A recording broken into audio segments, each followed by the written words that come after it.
Good evening. We're live again on Facebook and we're recording on Skype. I've got Elliot Pfebve in the studio and it's me, Derek Chafuba. We're going to talk about, as usual, actually this is the last chapter that we're looking at today. Zimbabwe, my home, my frustration, articles of defiance. This is the chapter that Elliot Pfebve goes back home after 9 years in exile. So, I don't know whether you want to do another quick recap of the other 9 chapters. Yeah. Maybe in a minute or two. Yes, I'll just do a summary review of what we covered previously. But firstly, I would like to welcome our viewers. I can see there are already a lot of people watching and viewing this program. It's proving to be very popular, and please continue supporting this channel as we discuss issues about the socio-economic situation in our country, beloved Zimbabwe. Let me just give you a summary of the other chapters so far that we've covered in short. The first chapter looked at the geographical position of Zimbabwe, its people, its culture from 1890 up to the present day. We also looked at the formation of MDC from its humble beginnings in 1999, and also the turbulence that it went through up to subsequent elections and up to current present situation. Within also the book, there's also a helicopter view of my upbringing from a rural area in Mount Darwin, the schools that I went to, primary, secondary schools, colleges, and also my connection, linking that to the formation of MDC and how I joined politics. Also, we covered pictures of defiance, various pictures that I captured through the struggle. They are also within this book. We also looked at various articles. We looked at the list of targeted sanctions, people targeted by EU and US. We also looked at the US court case. Also is in this book. Yes, so here we are now. So it is loaded with both the historical perspective of Zimbabwe, the politics, the economic meltdown, the violence nature of ZANU-PF and Robert Mugabe, including some sections about evidence of the Gukurahundi tortures and murders. So yes, this is the book, and we are now on chapter 10. So yes. Go ahead, Tafuma. Thank you. I just want to acknowledge Worship is watching now. They join me. I'm sure more people will be joining us very soon. So in chapter 10 is the last stand of defiance in the book. Yes. And this is the time when you return home after 9 years in exile. Indeed. Where were you for 9 years? 9 years I was in UK. 2011, after 9 years, I decided to go back to Zimbabwe. And why did you decide to go back? I would say it was a calling for duty, calling by my own people. So eventually after 9 years, yes, going through various programs in education, and I decided that this was the time to go back to Zimbabwe. Reconnect with the roots, reconnect with the people of Zimbabwe and those of my support base. Yes, I was very aware of the pending dangers, especially given that Zimbabwe politics is a jungle. But, you know, as a politician, you have to take sometimes risks. You're just like a businessman. Yeah. Yeah. So what was it like when you got to Harare? It was a roller coaster of shock, I would say. I didn't. You can imagine after 9 years, you are sort of a bit. You feel disconnected. Out of touch. Yes, but I was not very much sure of what awaited me in Zimbabwe. But when I arrived, everything has changed. I mean, if you look at it, this was after the economic meltdown of 2008, 2009, where the inflation reached 500 billion%. So this was during the GNU? Yes, so this was during the government of national unity. Things have sort of stabilized a bit, but by no means normal. Of course, I was also surprised that people have normalized the abnormal. And I think this is the current situation in Zimbabwe, which is still worrying.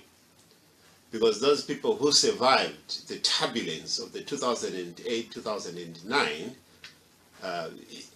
they do a compare and comparison with the current situation. And some people think this is actually an acceptable norm, whereas it's not. I mean, Zimbabweans deserve a better life, they deserve a better government, and they deserve better prosperity. So when I arrived in Zimbabwe, right from the airport, I noticed a vast difference. Things have changed. You would expect that after 9 years, you know, humanity has evolved, the economy has evolved positively, and the government is actually embraced globalization, and people have acquired prosperity. It was far away from that. The poverty was entrenched. Wherever I looked, there were signs of, you know, Zimbabwe resembled a country emerging from a devastating war. The roads were in state of disrepair. You look at the buildings, everything. Talking about the buildings, did you see pictures of the Nando's building which collapsed in Bulawayo, I think yesterday? No, I didn't see it. I missed that one. I don't know whether it was the cyclone. What's the name of that cyclone which is sweeping across from Mozambique? Yeah, which is bringing torrential rain. Yeah. It could have been that, but at the same time, it could be. Those buildings have been standing for a long time, and if the roads have not been repaired, I don't expect even the buildings are being maintained to the right standards.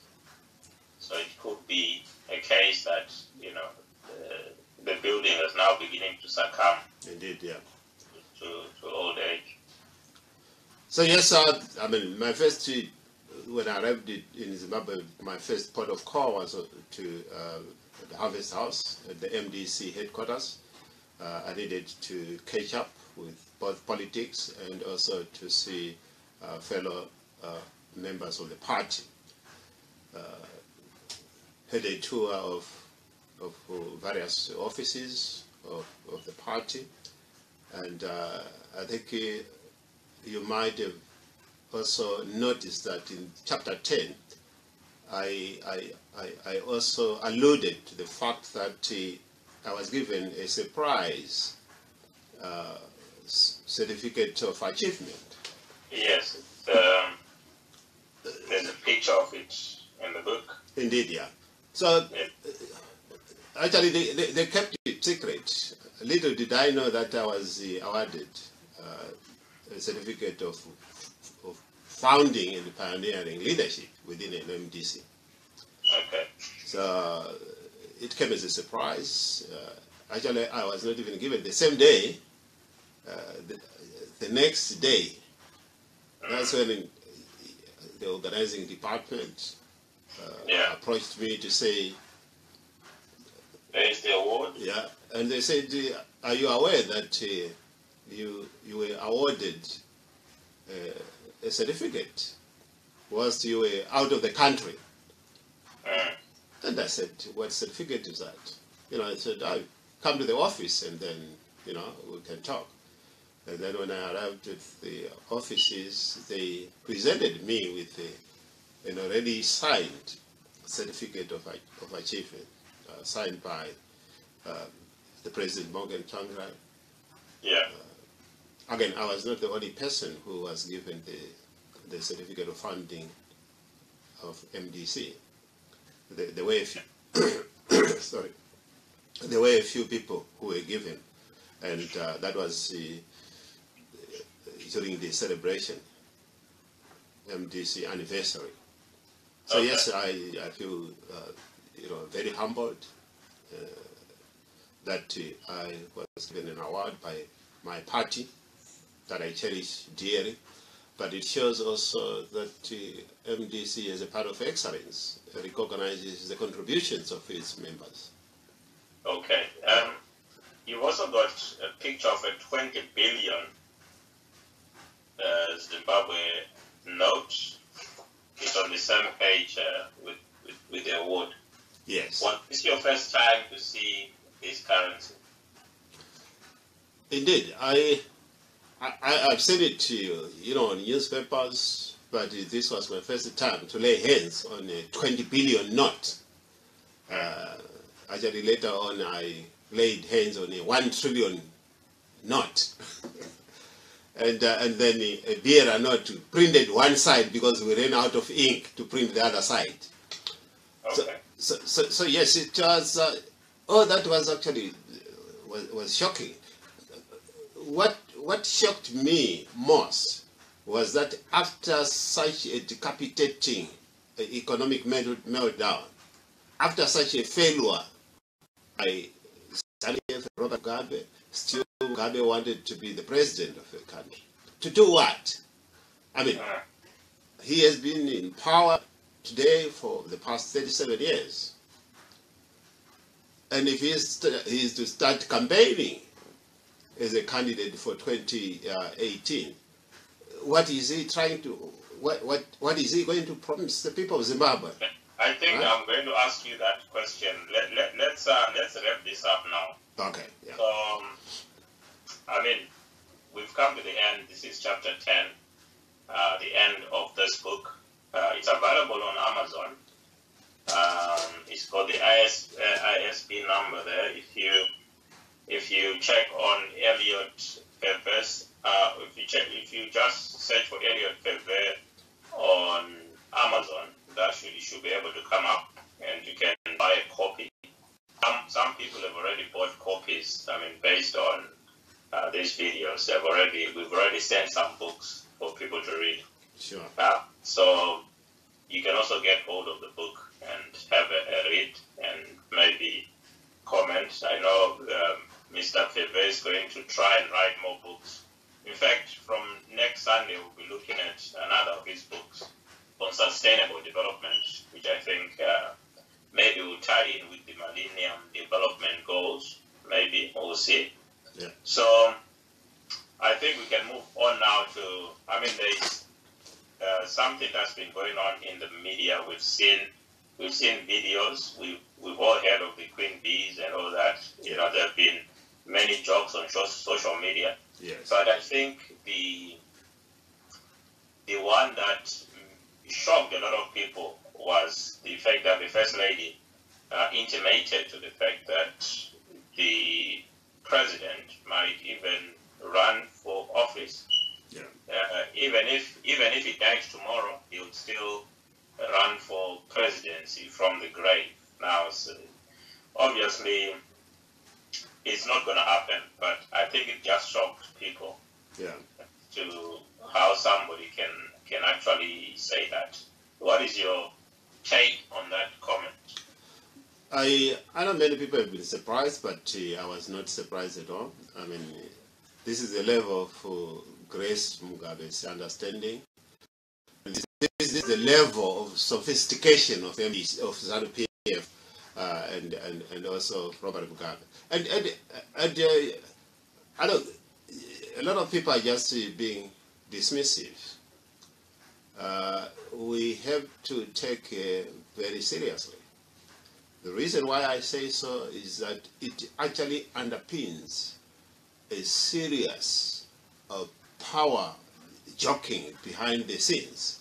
She probably was trying to preempt something that we are not aware of.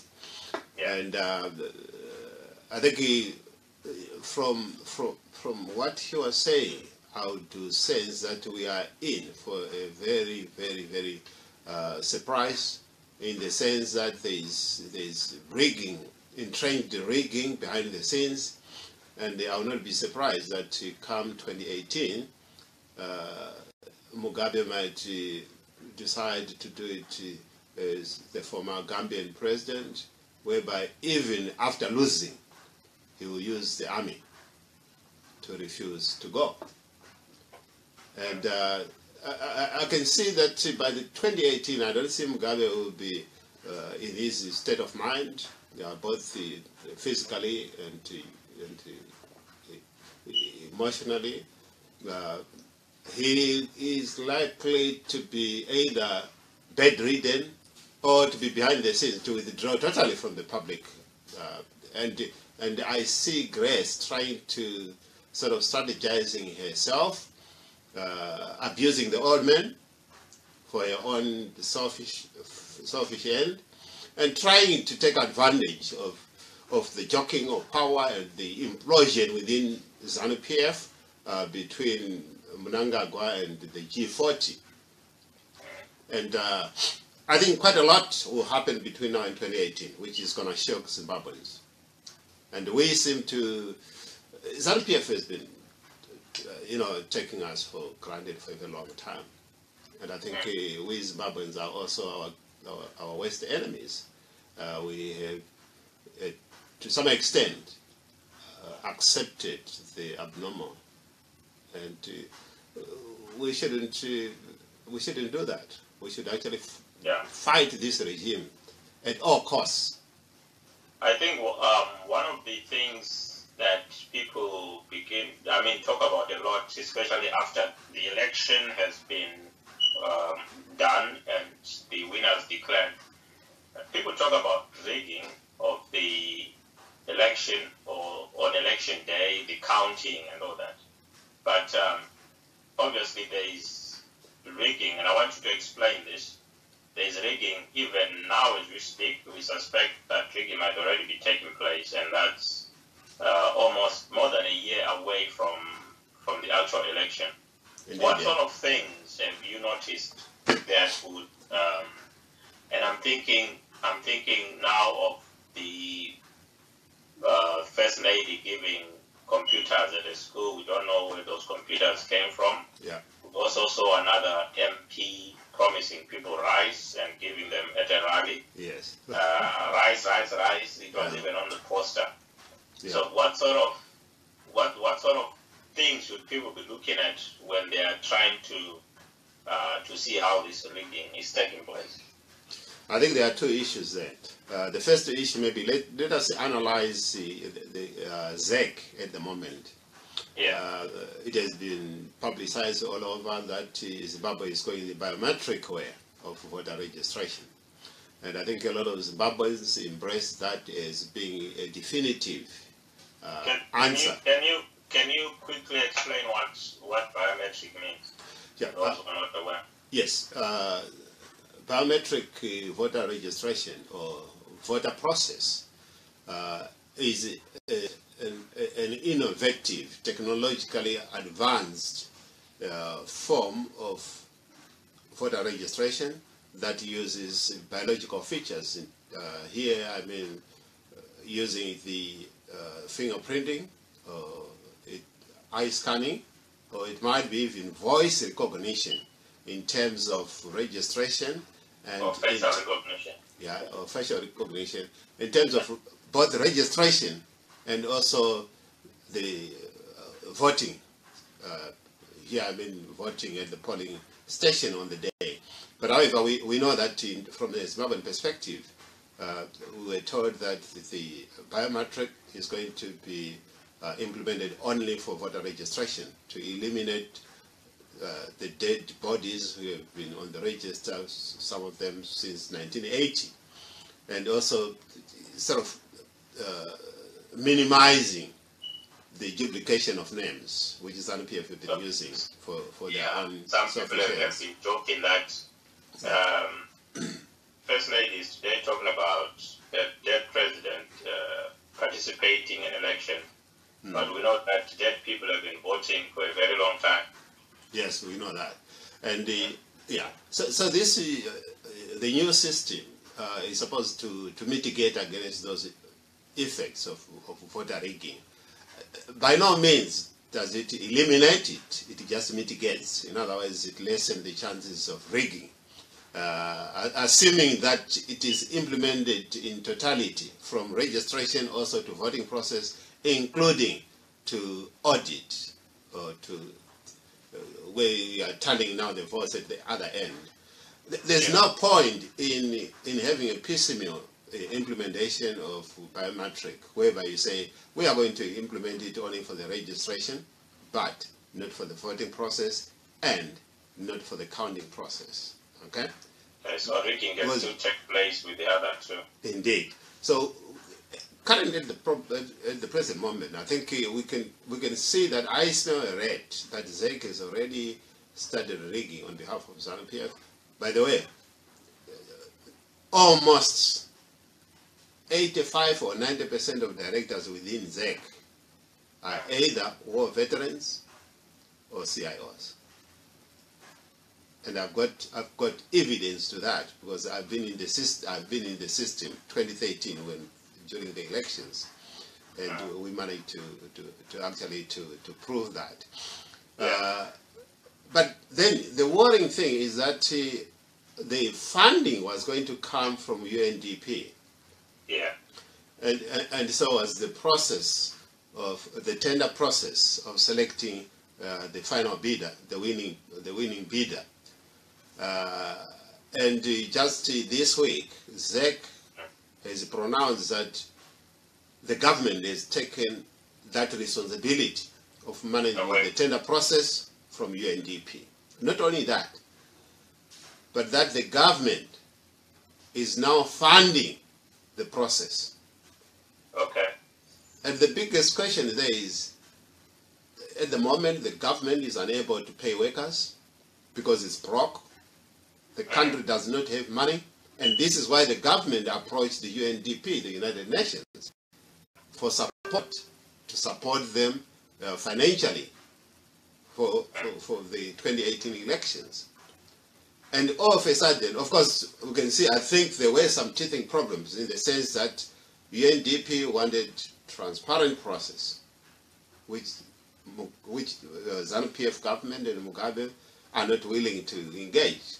They are not willing to change any laws or any system that have been sustaining them illegally in power. So you can see a situation there that, yeah. It's part of the rigging mechanism. Already the rigging, mechanism has started. I heard that also Nico, which is not popular with a lot of Zimbabweans. Yeah. Is said to have been one of the bidders for the biometric. Indeed, yes. Initially, there were 12 companies that bidded for that tender. Out of the 12, we understand there are now 5. However, the ZEC is not disclosing those 5 companies. I suspect that among the 5 companies will be the NICOV, which was very much involved in the rigging exercise of 2013. And which is likely to win this bid anyway. Yes. And if you look at it, the timing, because UNDP did the process the 12th, right? Until, there are now 5. And the government has seen it fit to exclude UNDP for the final selection now. And you can see that, there's a demonic approach, which is tactful. Yeah. Yes, by ZANU-PF. So, besides ZAC and the registration and all that, what else is happening on the ground which might suggest that? I'm thinking in terms of television coverage, because when ZANU-PF is going on a rally, their rally is broadcast live on ZBC TV. Yes. So, what besides that, what else might people look out for, which might suggest that the process of rigging is already underway? Yes, we knew very well that this vote buying through corruption, diverting state resources would still continue. So we've seen with the Grace, we've seen with also visa in Highfields. Some of the stuff which is being handed out to villagers is said to have been impounded at the border post. Yes, by traders who are trying to bring stuff in. Indeed, they will always be aware in which they will loot the coffers of the state or dispossess the citizens and then divert those resources for rigging elections. So people must also take audit of all that as we go towards 2018, and it's going to escalate. The problem that ZANU-PF has is it cannot go out there with a policy that they can sell to the people of Zimbabwe, right? Which they haven't implemented for the past 37 years. Yeah. They can't promise anything. They can't promise land because they've taken the land, and that land is unproductive. They cannot promise, economic prosperity. For the past 37 years, they've been on the controls. If they wanted to empower people, they would have done that. Correct. They can't. They can't promise infrastructure to say, they will build roads, they will equip schools and hospitals. They've been in power for the 37 years. Mugabe, when he was 57 years, that was the prime time that he could have done that, not at 94 years. So yes, they are totally, ideologically bankrupt to such an extent that the only way out is either to bribe, vote buying, and I can see violence coming in. Because this is why you find in 2006, they also decided, the Politburo decided to bring in the training of the militias. And the timing is ripe to unleash violence to innocent civilians. Especially, I see the rural areas being a bloodbath by ZANU-PF. Okay, how about the introduction of the board notes? Do you think some people suspect that it's a way to try and sweep the actual US dollar currency out of circulation and then use that in order to prepare for the rigging of elections in 2018? Do you think those are credible? That's a credible suspicion. Very much so. But before I comment, are you able to add Sally? Is she available now? Yeah, she has just text to say she's available. Okay, I'm not sure if I've got her here. Let's see. And can she text you her Skype address? That's Sally. If you just Sally Graca, is Graca. Is there a full stop or anything? Not that I know of. Okay, maybe she'll she's listening. She will text it in a moment. Let me comment on the bond notes. Okay. Yeah, I think you can link that. The intention was, by printing the bond notes, they will be able now to exchange with the US dollars. So the government, RPF, will take the US dollars and then give the bond notes to unsuspecting citizens. Yeah. And then at the end, they will then use the. Of course, we know by 2018 there will be nowhere a bond note would be equivalent to $1 US. That will never happen. Yeah. You know, and even at the moment, it's actually by cohesive, it's a cohesion. It's not. It cannot be an economic parity whereby we say one bond note is going to be $1 US, and that is the case forever. No currency can be sort of enforced by signature of a president. You know, yeah. in a free economy, it depends on the market, and similarly, all currencies in the world, they experience fluctuations depending on the economy. And Zimbabwean bond notes is no exception at all. But what I see is going to happen is that I think initially I also alluded to the fact that all of a sudden the government is saying they found the money, so they will now fund the biometric registration process. It is likely that it is the money that they are taking from from citizens in exchange of bond notes. Yeah. Because they want to continue to be in control of the system.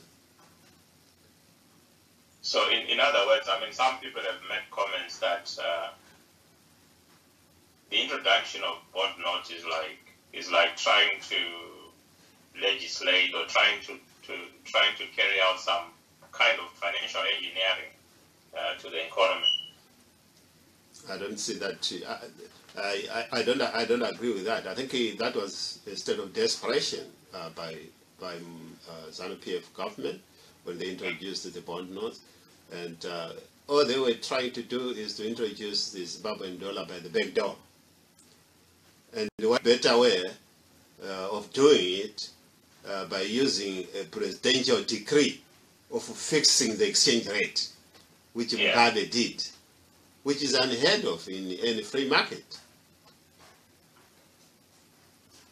And we are where we are because Zimbabweans, yes, I know there was an uproar against the introduction of bond note, but we quickly accepted the status quo, and now people seems to be, business as usual.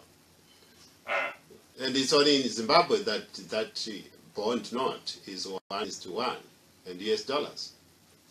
Yeah. And what the ZANU-PF government has just done is to say whoever is going to devalue the bond note will be arrested. I mean, how can you run an economy like that? But there are already reports that it's trading at 30% or less in some places. That you can't. There's already a parallel market with the bond notes and the US dollar. It's always the case because there's fiscal policy and then there is monetary policy. The monetary policy is supposed to be the duty, the responsibility of the Reserve Bank. We know that's not the case in Zimbabwe. ZANU-PF, Robert Mugabe is both the captain of fiscal policy and monetary policy, which is a confusion, and which is not, as far as I can see, this is a bubble awaiting to burst. It's an economic bubble awaiting to burst, and the day that it will burst, that will be the end of a Zimbabwean economy by any measure. It has never happened in such you know, that the president can fix an exchange rate. It had never happened that a government, instead of printing national currency, decided to print a bond note, you know, an IOU note. A financial instrument. Yes, I mean, there was no need to it. They would have brought in the Zimbabwean dollar if they wanted to, in a way. In a slow measure, they would have either introduced the, you know, the $10 and $20, those early currencies of Zimbabwe, and then gradually introduce more notes as we go along. But just a departure from the national currency totally and introducing, you know, a temporal measure, because what they said, and they said it's a temporal measure. How do you introduce a temporal currency and then gazette it to be a national currency? It doesn't work. And not only that, gazette it to fix that it is one. It shall be 1:1 with the US dollars. But here we are, and this is the current situation in Zimbabwe, and the Zimbabweans, we seem to have accepted it. It is a shame that we could go to such length to accept the abnormal. Okay, I think we can end it here for now. And then next week, obviously, we're going to carry on with a different book. We've just finished talking about Zimbabwe, my home, my frustration. All the videos will be on YouTube, either on Elliot's channel or on my channel on YouTube. You just Google Derek Tafuma or Elliot Pfebve, you'll find all the videos will be there. Next week, we'll be looking at sustainable development and probably some of the current issues which are taking place, because I think some of them deserve comments and contribution from Elliot, an experienced politician. He's been in the trenches for a long time, and also he's got a background in teaching economics, so I think it's someone we can rely on for commentary on that. So we'll come to the end. Facebookers, thank you for watching. Thank you, Worship. You've been there throughout. Remy, Shepherd, Cyprian just joined me. There was also Fundai, Chendai, Shepherd. Okay, are there any questions that you might want to address and then we close? Which maybe if your viewers have asked any questions or comments. Yeah, let me just have a look. Yes, I've got Farai. I think, yeah, it's not a question. I've got Michael. I've got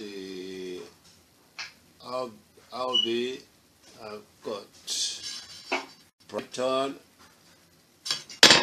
Thank you all, guys. Those who have been viewing, and keep supporting us. I think we can call it a day, and we meet again next Sunday, same time. We appreciate, and God bless. Thank you. And goodbye. Okay. Bye.